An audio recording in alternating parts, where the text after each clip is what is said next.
The Hyper Scape beta was a ton of fun as it approached fast-paced gameplay, great movement, and a variety of weapons to mess around with. In this video, we will be creating a tier list for those weapons. I will describe why I chose each weapon's corresponding tiers and how they could be better balanced, just in case a dev is watching for some feedback. At the bottom of our list, we have the Salvo-EPL. This is the grenade launcher that once used to be obnoxious, but has now been nerfed to oblivion. Since the recent patch, it only does 20/24 damage. As a reduced proximity radius that triggers the explosion, the rate of fire was decreased to 1.5 rounds a second from 1.9, and the biggest nerf it received overall is that it no longer has any physical pushback. The physical knockback and rate of fire made this thing something you could not counter, especially indoors. Once you were caught in a corner, you had to teleport out of the building or pop armor and wait for the enemy to reload in order to escape. In other words, you were quite literally fucked. A drawback that it had was that it was only really good inside, as you would have to lead targets and guesstimate where to launch its projectiles against opponents in the air or wait until they hit the ground outside. This wasn't all that bad at the time since the explosion radius was still pretty big and would go off and damage an opponent who even jumped over the incoming rounds. Yet when the proximity radius was reduced, it required players to be more precise with it and hesitate with shots rather than spam them, putting the Salvo-EPL at the bottom of our list. It's even difficult to use indoors now, but I wouldn't be surprised if it were buffed during the game's release on August 11th.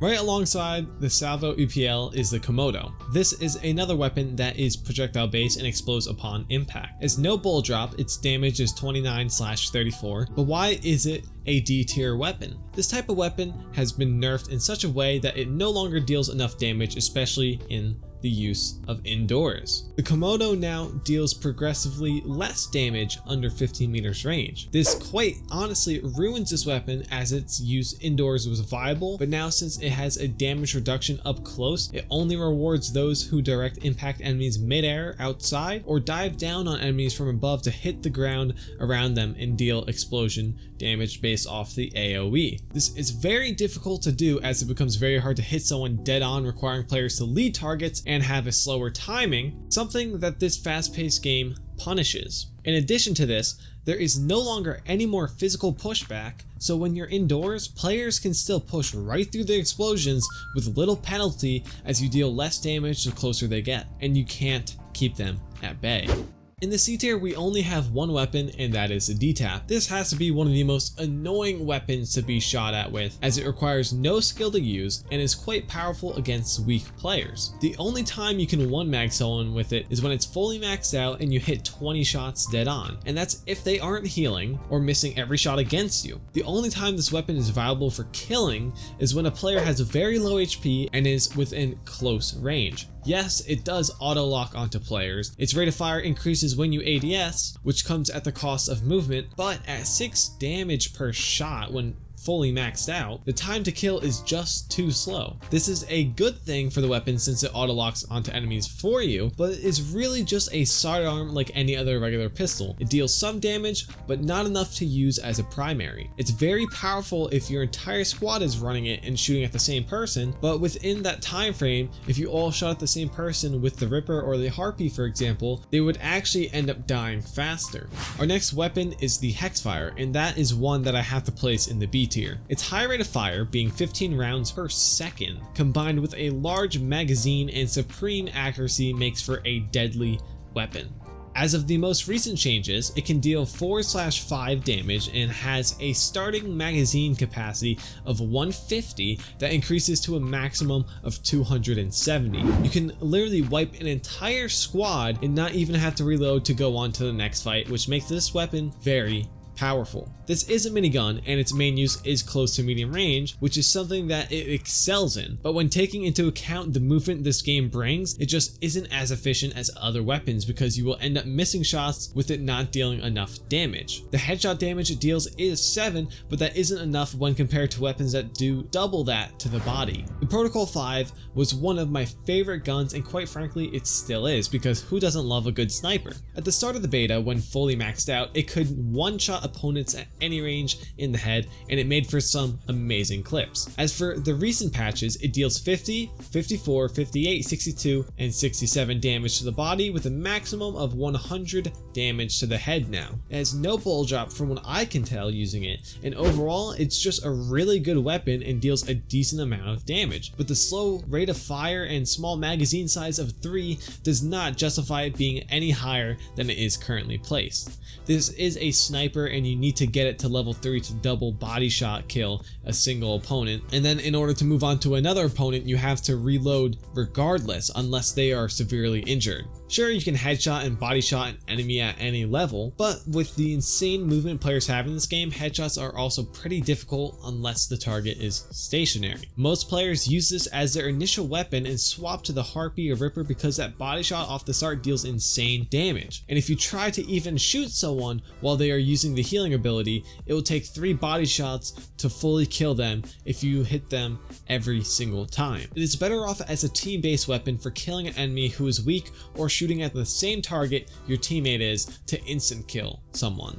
In other words, it's great when team firing. In the A tier, we have the Harpy. It does 7/8 damage to the body and 10/12 to the head, starting with a 30 round mag that maxes out at 45. The exact rate of fire is unknown, but by watching it, you can see that it is very similar to that of the Hexfire. It just has a smaller magazine size, but deals much more damage. The only downside to this weapon is that it has a limited range. One that seems to be shorter than that of the Hexfire, but it makes up for that lack of range with how fast it shreds opponents. Hip firing with this weapon is also extremely comfortable and accurate. The only reason it isn't an S tier gun is because there's likely a chance that it will be nerfed and that the short range makes it incredibly inaccurate when trying to deal damage to opponents who are farther away, forcing you to rock something with a little more range alongside it. The Ripper is the next weapon that is A tier. It currently does 13/15 damage to the body and maxes out at 19 headshot damage, making this weapon capable of killing an opponent very easily in 7 shots. The recoil is moderate and easy to control, but the rate of fire is much slower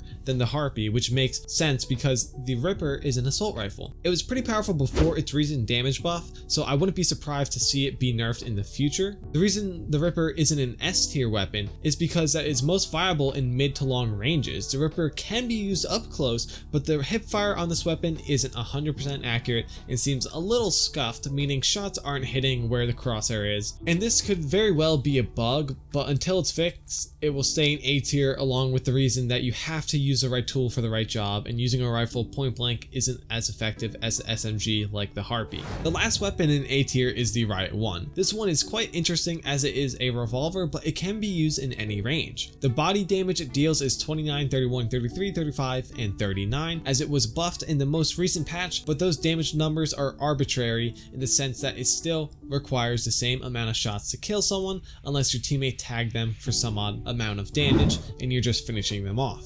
Maxed out, it can deal 57 headshot damage with 0 bullet drop, but it does take some skill to use this weapon. You are forced to be deadly accurate, otherwise one missed shot can land you in a world of pain and death. Up close, it can kill an opponent in 3 shots no matter what, just as long as one of them is a headshot, but against someone with a Harpy, if you miss 1 shot, you are as good as dead unless you use an ability to get the fuck out of there and reposition yourself, or the enemy dumps half his mag on the wall behind you instead of into your skull. It is really good when paired with other close range weapons like the Hexfire, Harpy, or Mammoth Mark I, but its main use is to deal initial damage or finish off a kill for the most part. It seems to be the most well-balanced weapon in all of Hyper Scape, but that doesn't make it an S tier weapon. The last tier is S tier, and our first weapon is going to be a no-brainer, and that is the Mammoth Mark I. It currently has 15 pellets that each deal 6 or 7 body damage, but this weapon is capable of one-shotting to the head when fully maxed out, dealing a total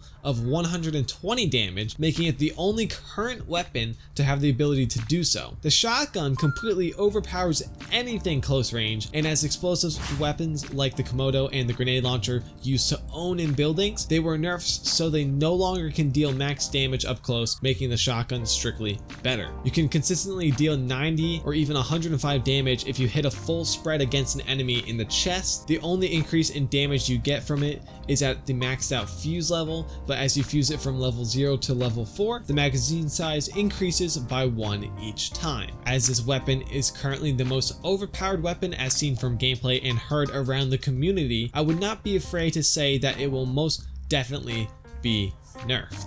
This thing should not be able to one-shot anybody even if you hit all headshots. Maybe at most 80 or so damage when fully maxed out, but that's just my opinion. It's way too easy to use and it's too difficult to counter, and jiggle peeking with this thing is just overkill, especially against greedy players. So until it gets nerfed, it stays in S tier. The last and final weapon that we have is the Skybreaker. Now this may come as a surprise to many of you, but hear me out first. The devs were pleased originally with the insane use of the Skybreaker, but decided to nerf it on July 6th because, and I quote, they believe it's currently doing a bit too much compared to other weapons. But the most recent patch, they increased the damage slightly, and even after the nerf, it was already crazy powerful. This weapon shoots an explosive or energy-based projectile that when it hits a player or surface, it explodes in a large radius, dealing up to 67 damage when fully maxed out. That's more than half of someone's HP, and in combination with a weapon like the Mammoth Mark I, it is extremely overpowered. Even on its own, you can fully squad wipe with just 2 shots against a squad, making it even more powerful than the shotgun. It was nerfed to deal no more physical pushback of enemy players, but that really never helped as this weapon is constantly used indoors and outdoors. The current radius is way too big and is actually bigger than what the visual radius